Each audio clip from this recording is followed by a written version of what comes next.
Well, hi everybody. First of all, I just want to say thank you so much for coming and for letting me be a part of today. I'm really excited for this opportunity to share with you. I love this industry so much and I'm just super passionate, and I just love that I get this opportunity. So thank you so much for coming.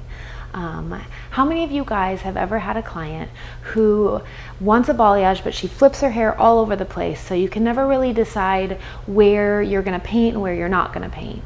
Well, today I'm going to share with you a just really fun different sectioning technique where you can take advantage of the fact that your client's going to flip their hair back and forth, and it's always going to look a little bit different, but it's really going to play into that really nicely. The other thing that I'm going to share with you at the end is just a fun gloss technique that really lets you be creative and also lets you give your client some of those pastel colors that are so popular right now without having to worry about the commitment of some of the other color lines out there. So I'm just really excited to share both of those things with you today.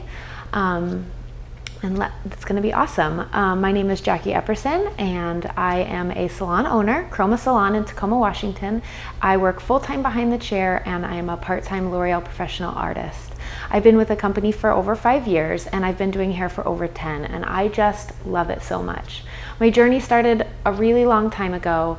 I've always been an artist. My grandma was an artist. I started taking my first painting classes in 2nd grade and have just taken everything that I can my whole life. Art has always been a part of it, as well as hair. Hair has always been something that I was the girl that my friends came to and people came to do their hair for dances or do their hair for, quick bang trim or anything like that, braids, you name it. Like, I was always that girl all through growing up, high school and college, and it was just always something that I thought would be something I would just do on the side. So fast forward into college, I'm an art major, I'm painting like crazy, and everybody keeps asking me, well, what are you going to do with it? What are you going to do with it? What are you going to do with it? And I finally got to the point where I realized that I could take my love and passion for art and my love and passion for hair that I had so much fun doing, and I could create an actual career out of it and not have to be a starving artist who kind of did hair on the side. I could be a hairstylist that actually grew and got to take my love of the color wheel and my love of just being creative and social and all of those things that I really am passionate about. So that's how I ended up here.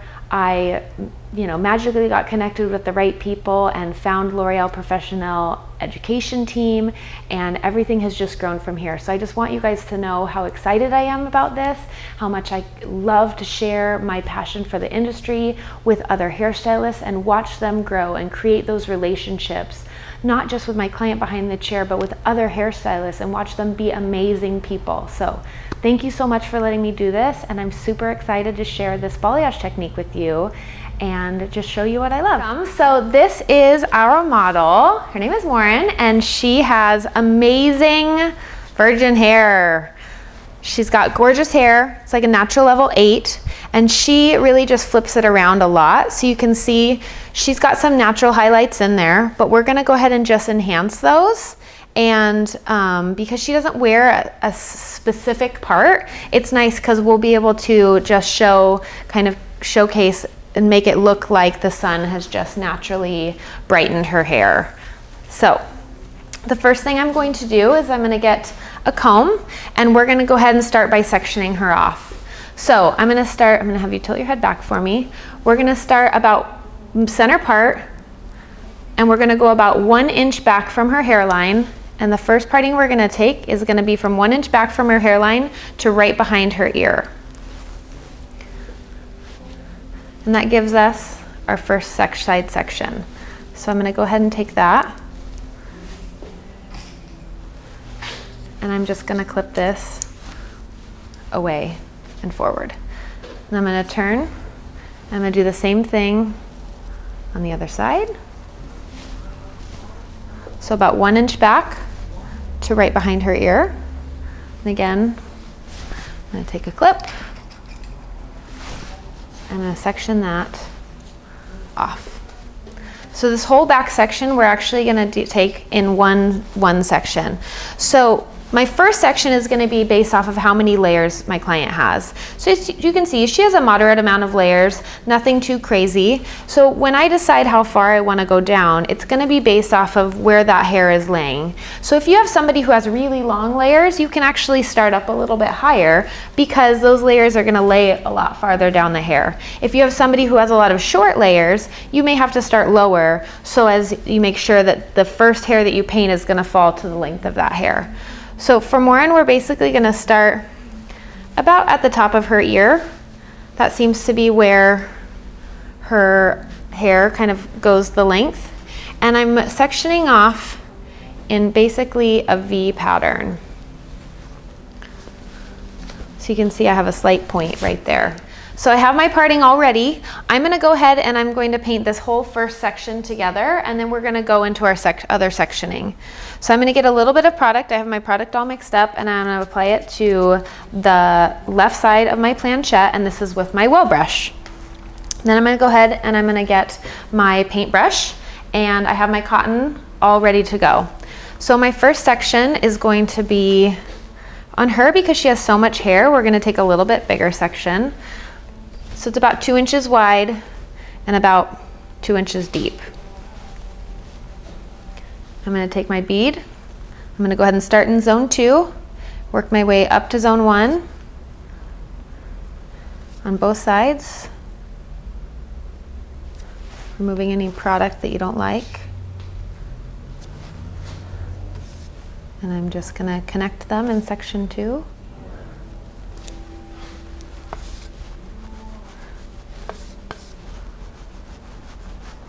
Since her hair is so long, add a little more product. I'm going to take a little bit of my bead. I'm going to use it as glue.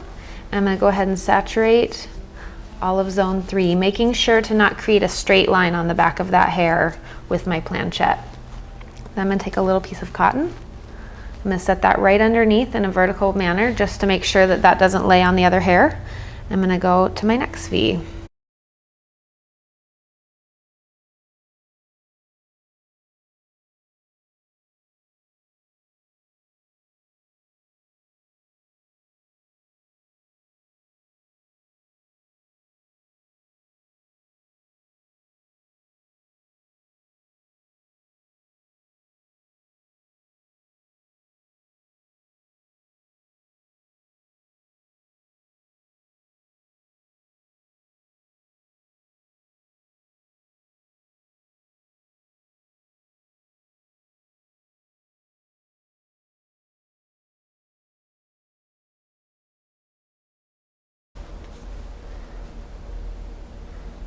I'm making sure to think about things like elevation and tension. I'm using my fingers and my thumb to control the tension of the hair so that I have less flyaways to worry about, and making sure that I'm painting the hair where it lies. So I'm not holding the hair way up here and painting. I'm actually holding it down low so that when I'm ready to set that hair down and it's exactly the way I want it to, you're basically, all you're doing is just laying the hair down. You're not dropping it from high up. If you end up painting it up really, really high, what happens is when you set it down, it's gonna buckle and that product is gonna break and you're not gonna get adequate lift.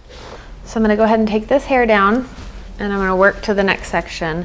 So this is gonna be about 1.5 inches thick, just on the right side, and basically taking that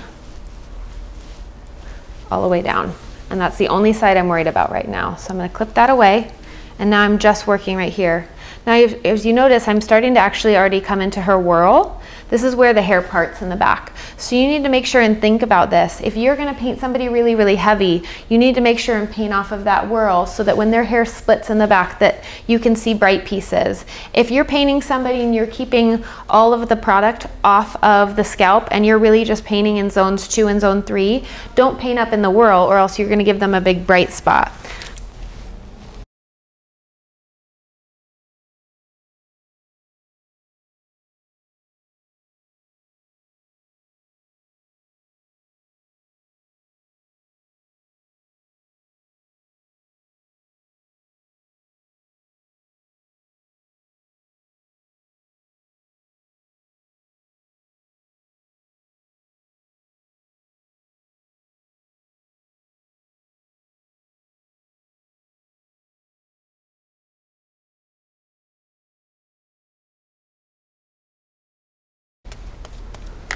Okay, so here's where we come into the whirl. So instead of taking a larger V, I'm gonna go ahead and just take a smaller piece, making sure that it's deep enough to hold that product. And I'm just gonna do a single point here, fairly small, right off of that whirl. This is just gonna make sure that it allows me so that when that whirl opens up, I'm gonna take one on the other side as well, that you see a little bit of that brightness and it doesn't look like a dark hole.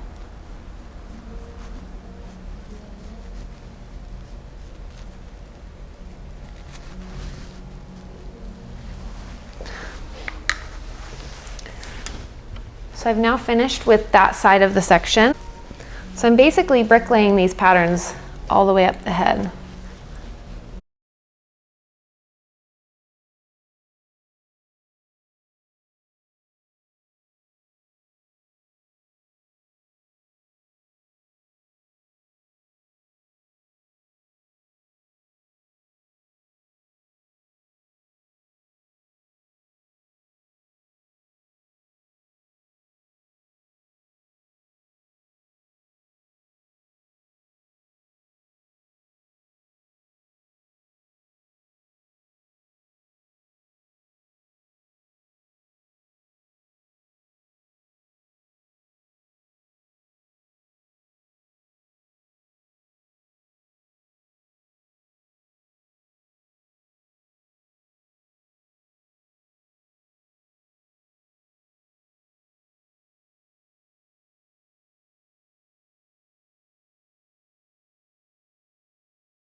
Okay, we're at the very, very top now.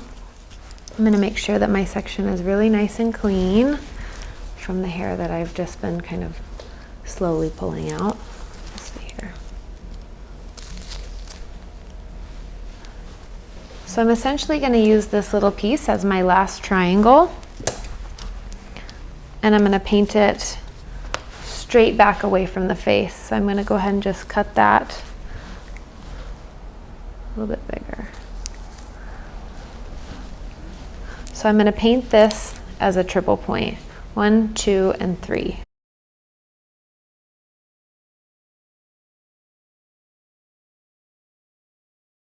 Corner, and that's going to be my last section. So I've hit the entire back of the head and everything going kind of back away from the face. So now I'm gonna go ahead and I'm gonna remix my product. I'm gonna move to 40 volume and I'm gonna paint the right-hand side of the face. Done. So we're gonna move on to this right side now. I've already pre-mixed my product. I've mixed up the Freehand Techniques powder and 40 volume. So this is my side right here. You can see the first section I'm gonna take is diagonal back, kind of at an angle. And I'm gonna go ahead and I'm gonna clip this away from us.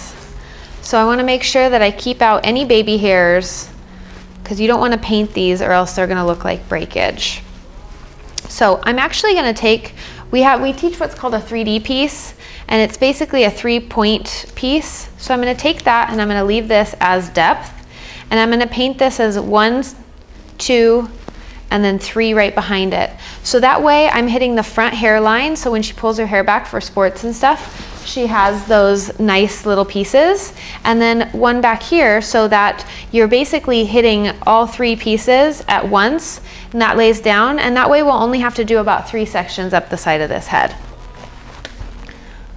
So I'm gonna get my product. I'm gonna take my thing, I'm gonna step over this way. I'm gonna make sure all those little baby hairs are out so that we don't paint those. I'm gonna take a small bead because I'm working on a small section. I'm gonna paint my first piece here, my second piece, making sure that I really, really like how those go all the way up to the hairline. You can connect those. And then what I'm gonna do is I'm actually gonna take up my piece of cotton and I'm gonna set that right under there so that I can drop down, and I'm gonna hit that third piece right behind there.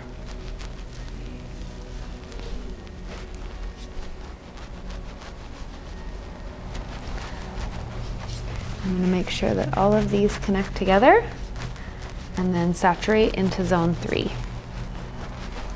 And I already have my cotton, so all I have to do is set that down.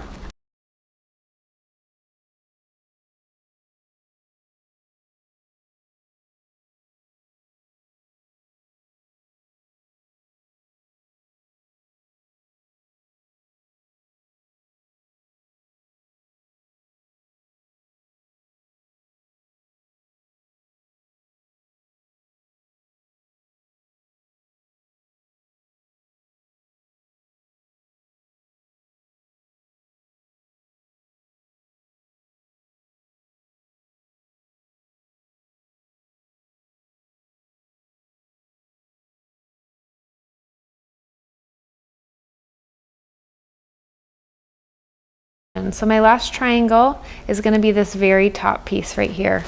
So you can see this is left out for a little bit of depth, right? She's got all of those light pieces already. So I'm going to paint 1, I'm going to paint 2, and then right behind it I'm going to paint 3. And the nice thing is that third point is going to fall right in between my 2 points right there, so that they're kind of brick laid and then we don't end up with a big bright spot right in the middle.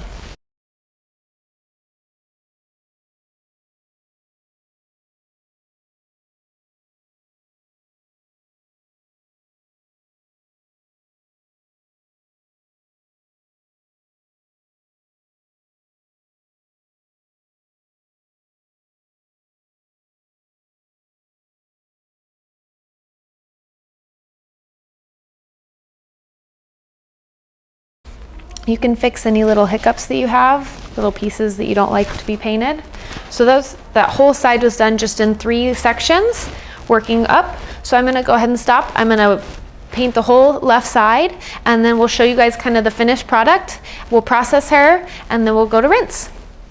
All right, so we've finished the left side. So as you can see, she's pretty much done all the way around. So I'm gonna go ahead and put her under a heat processor and just let her get to our desired lightness, which is like a level 9, level 9, 10, depending on where we've painted. And we'll come back and I'll show you when we're ready to rinse. Guys, so we completely finished processing.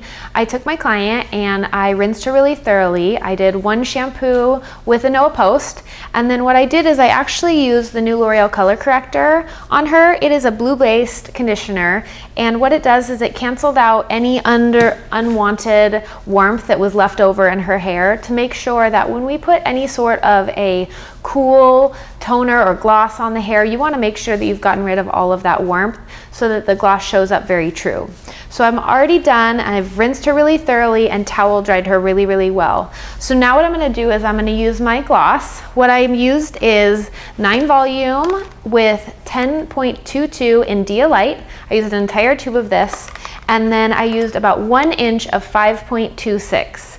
So I'm going to go ahead and I'm going to mix that up, and I'm going to apply that starting on her new growth for about the first 2 inches, apply that all over her head, and then I'm going to slowly pull it through the ends, and we're going to process her until we like the color.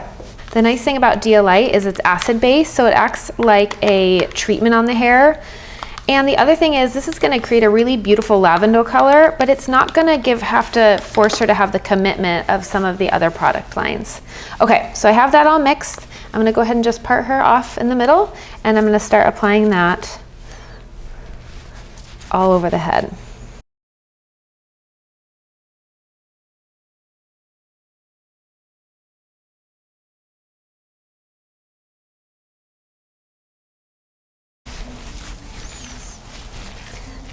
And this is definitely something that you're just going to process until you like the color.